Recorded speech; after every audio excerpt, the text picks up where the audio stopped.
time for a slight less effort video. Moving is taking longer than anticipated, and I didn't want to go 3 weeks without content. So here we are. This is me ranking all of my in real life EDH decks. I did something similar last week with Yu-Gi-Oh, so I figured I would do it with EDH as well. Because I assume my Magic and Yu-Gi-Oh audiences are two different people, I'll explain that this is not power level. If it like there's certain decks that are really good that I'm probably gonna put in D, and certain decks that are pretty bad that I'm gonna put in S in terms of raw quality or power. This is entirely based on how much fun I have playing it and how much I enjoy using it. Another stipulation or whatever is that Aragorn is not on here because I have not played it in real life yet, and I feel like it's unfair to judge based only on playtest hands, especially because it's the kind of deck that you can't playtest well because, you know, it relies on what's happening in your opponent and who gets the monarchy, so it's hard to playtest anyway. At some point, I'll put that on here, I guess, if I do this again. I doubt I'll do this again. But here we go. Another thing is it's really hot out right now, and I'm kind of dying. So if I seem tired or out of energy, I am. So I guess let's get this started. Brago. My Brago deck is based on Foretell and Spirit. Foretell, Slight, Spirit, Typal, and Blinking. And I'm going to put it in D because I just find it unfun. The reason I have it is because I bought the Phantom Premonition Precon very early on. Like, it was my second ever commander deck after Gitrog. Despite being told that it's not a good commander deck at all because they're not going to make more Foretell cards anytime soon. And that's the main gimmick of it. So I would have to change the deck entirely and at that point just make a new commander. I wish I did that because the Foretell there's not enough cards for it, and I don't think there has been any more in black or in red. I'm dying inside mentally. In white, blue, there hasn't been. I don't think there's been any Foretell cards since Call Time. I think all of the ones that were there that came out after were like black or red. I find this deck unbelievably boring. It does the same thing every time. It relies way too much on its commander. And it's just kind of unfun to play and unfun to play against. The only reason I haven't dismantled it is specifically because it has a place in my heart as my second ever commander deck. And I feel the need to keep it. I might actually switch back to a Foretell one if we ever get more Azorius Foretell support. Because this is insanity. Like how boring this is. I know Brago has fans. I'm not one of them. Next up is Kyler. Kyler is a human's deck with reliance on keyword and +1/+1 counters. I haven't played this a ton, but I have some fun playing it, so I'm going to put it in C. The story behind this is I didn't want it, but I was forced to get it. I bought the zombie Wilhelt Precon because zombies are one of my dream decks when I started playing. It was zombies, vampires, and dinosaurs. Those are the three I wanted to make more than anything. Issue, Amazon gave me the Coven Counters one. I asked if they can send me the fucking Undead Unleashed one, and they said yes, kind of. I would have to return the Humans Precon, wait for that to get to Amazon. When it did, they would give me my money back, and then I would order the Wilhelt Precon with the money that they gave me back. The issue is the Wilhelt Precon increased by like $10 in the time since I bought it and it came here. So that was an issue. So I just fucking kept it. And I'll explain, like, the trouble I went through to get the Wilhelt Precon when I get there. But, the face commander, I think her name is Lenore, something. Boring as hell. I hate it. Coven as a mechanic is boring, uninteresting. It's not fun. It's just a snore to me. At least with Kyler, I was able to put in some weird keyword counter stuff because it only cares about it only cares about the number of counters. It doesn't care about the number of +1/+1 counters or anything like that. So I was able to put some of the new Capenna, like shield counters and keyword counter stuff in there to make it at least slightly more interesting. It's still kind of boring. I'm not into decks that are just make big things and attack. in Magic. So, but it's perfectly fine. I have enough fun with it. Um, I think C is fair. Above Brago, I have more fun with it than Brago. Prosper, I'm gonna put in A. I think I almost want to put this in S, but I don't think it's quite there. Um, there's not real story behind this. I bought it, and then I was told that Prosper is like one of the most hated commanders out there, and so I tried my damnedest to make it not like a normal Prosper deck. Normal Prosper decks super focus on the stuff that says like when an artifact is put into your graveyard from anywhere, each opponent loses 2 life and you gain 2 life, that type of shit. Um, Mine is more so focused on big flashy X spells, big creatures, and trying to find weird ways to cast from exile. So impulse draw, cascade, foretell, that kind of stuff. And I find it more interesting. I tried to play the version that just does the burn, and it was way too linear for me. Sorry, I burped a bit. Uh, I have a lot of fun with it. It's interesting. I have some of the sacrifice and artifact, burn everybody's stuff, but not enough so that it's a focus. It's just an alternate thing. One of the coolest things I ever did though with it was I got a nettle cyst on on like a the marionette one, where when you whenever you sacrifice an artifact, I think each opponent loses life equal to her power or something. And I'm gonna find it now. It's Marionette Master, I think. Yeah. I put a nettle cyst on this with like 30 treasure tokens out. Yeah. When an artifact you control is put into giver from the battlefield, target opponent loses life equal to her power. I put a nettle cyst on her, so she gained +1/+1 for each artifact I controlled. And it made her like a 14/14, and I just sacrificed a treasure. Opponent lost 14, sacrificed a treasure, and opponent lost 13, to sacrifice a treasure, and opponent lost 12. And then that was enough to kill everybody. And I felt bad because it was super cool though and super fun. Uh, it was one of the coolest ways I beat somebody.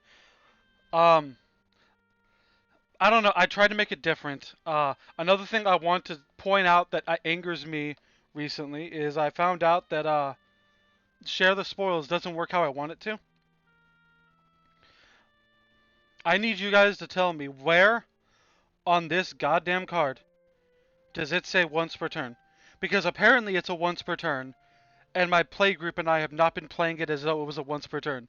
We've been playing as many as we want per turn. And we're probably going to rule 0 that it's still multiple per turn because that makes it more fun in my opinion. But either way, Prosper's fun. I like it. It's not my favorite, but it's up there. One that is my favorite is Strefan. I really fucking love Strefan. The story behind this one is I should have bought it years ago, but I didn't. When Crimson Vow came out, I had a weird thing where I was worried that my decks, I did not want any deck to be at all similar to another one. So I was worried that a Rakdos deck focused on artifact tokens would be too similar to Prosper, especially because all the builds I saw focus on the same things people focus on in Prosper. I made it more vampire focused than normal, I guess, and that fixed everything. It's not too similar to Prosper at all. I have a fuckload of fun with this. Like I love vampires. I love lifelink.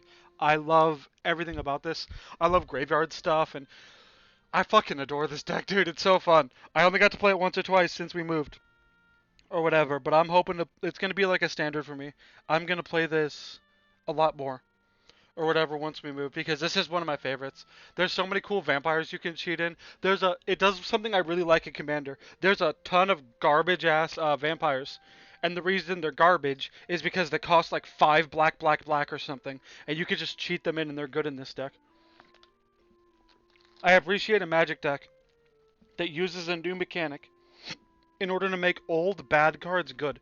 That make you have to look through old bulk and find like a shitty ass card from like 2010 or whatever. That's just really fucking good now because of it. It's just a lot of fun. There's a few cards in here that my partner hates and that my playgroup hates, but they're cool with me running them, so we're all good. I know they hate the one where there's like 2 vampires they hate, and I kind of want to find them now, so I'm actually going to see if they're on. I think they're on his page. Let's type in Strefan. I think there's one on here. I think they're both on here. Where is it? This is one. Yeah, they hate this one. Whenever a creature the opponent controls dies, exile and put a +1/+1 counter on each vampire you control. It's insane to cheat in. They also hate the one that I don't remember the name of, but I'm hoping to find. Once I fucking find it. It's on here somewhere. Um,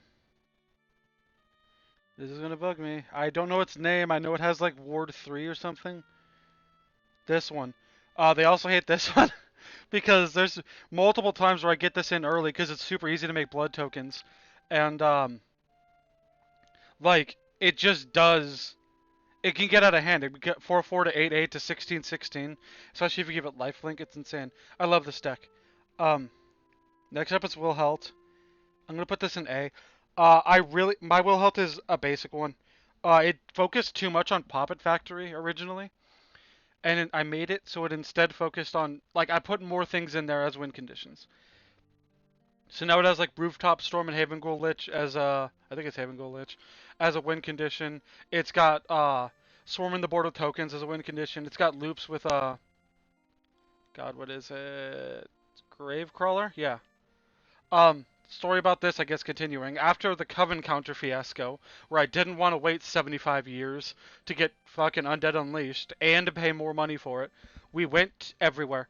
Like, we went to Walmart and the deck was like $55. We went to our LGS and it was like 45, 50. And that was too much. We didn't want to spend more than like 30 or 40. And then we gave up and we almost ordered it off a TCG player for like 25 or 30 or something like that. It was like 30 or 40, I think. But we didn't. We called a game store, like a used game store near us. And they said they didn't have any, but they would check. And so we were about to buy it. And then like an hour later, they called back and said that they dug through all of their inventory in the back and found one. And they were going to hold it for us and give us like a $10 discount. And I think that was like the coolest thing anyone's ever done for us. It's so fucking cool. And then the deck didn't work because Gravecrawler was like $20 and I did not want to pay $20. And then something that rarely happens in Magic happened that I fell in love with, that I want to happen all the time. Gravecrawler was reprinted and now it's like $3 or something. It's like 5 maybe. And I want that to happen more in Magic. I want $20 cards to get reprinted as $3 cards. It's insane.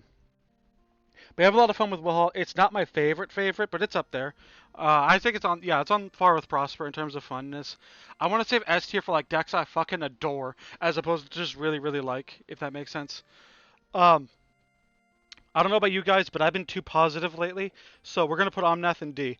The story behind this is my partner and I were going to make a deck together, as like a couple, I guess. We were gonna work on a deck together. There weren't that many precons at the time that were affordable. This was before every set had a commander deck set, I think. Or this is right when that started. So we decided to do Lanzarath with Obun. And we decided to be fun to pick a different commander. We were still newish to the game, so we picked Omnath. This is back when Omnath was $5, $8. Now I think it's way more expensive than that. But $5 to $8. And then we added a few blue cards. And we didn't edit much else. And this deck curb stomps everything. This deck just destroys every single person that we play against, and it sucks. It's too powerful, and we can't really tone it down because the commander is the issue. We could change commanders, but at this point, it would just be making a new deck, I guess. It's just not fun to play because it just curb stomps everybody. It makes so many tokens per turn. It like plays so many lands. It gains so much life. It does so much damage. It makes so many big creatures. It's just not fun to play. Every person we played against in our play group hates it. We don't like playing it 1v1. It's just we barely touch it. It's in a deck box right behind me right now, and the sleeves are really slippery because nobody's touched it in like a year. 2 years maybe. It's just not fun at all. It sucks, but it's kind of nice to have a super powerful deck in case we ever play at a slightly higher power level of a table. But at least currently, no. Gitrog is next. I'm gonna put it in S. I think I've told this story before, but my partner and I were getting into Commander at the start of the pandemic. We saw Izzet versus Golgari dual deck at LGS. And the person at the LGS did not like Yu-Gi-Oh! And so they gave us a discount on the Izzet versus Golgari dual deck, if I remember correctly, so that we would play something that isn't Yu-Gi-Oh! And they gave us a free deck box for each of them. I think it was normally 70 and they sold it to us like 55 or 60. It was like $10 off, $15 off. Uh, I really like Gitrog, man. I turned the Golgari half of the deck and obviously the dual deck obviously into a Gitrog deck. My other choice was that Abzan commander or whatever that does a similar thing to Gitrog, I think. I'm actually gonna find it. It's in 3-color Abzan. But I just wanted a dredge commander. I love milling. I love graveyard shenanigans. Is this one? I love milling and graveyard shenanigans. I always find that stuff fun. But in this case, like, Gitrog's so fucking fun, man. I hate that it keeps I don't know if I hate or love this, but it keeps getting support because I feel like every set since I've started this game has had some form of if a land hits your graveyard, do X. That just makes Gitrog 10,000 times better. It's insane, dude. It's so much fun. I have a chill builds on it that I haven't updated in real life. So I recommend checking out the chill builds. It's my first chill build, so it's slightly less quality than the other ones. But I still think it's a good video. It was also my first video to get like 50 views or something. Uh, Not much else to say. It's really fun putting in an S. Willowdusk, I'm putting in B. Because it does the same thing every time. I'm fixing that soon. Obviously, it focuses on +1/+1 counters and life gain. It kind of does the same thing every time, and so I'm hoping to put food token stuff from Eldraine and the Lord of the Rings set in order to improve it, I guess, in order to make it slightly more interesting at least.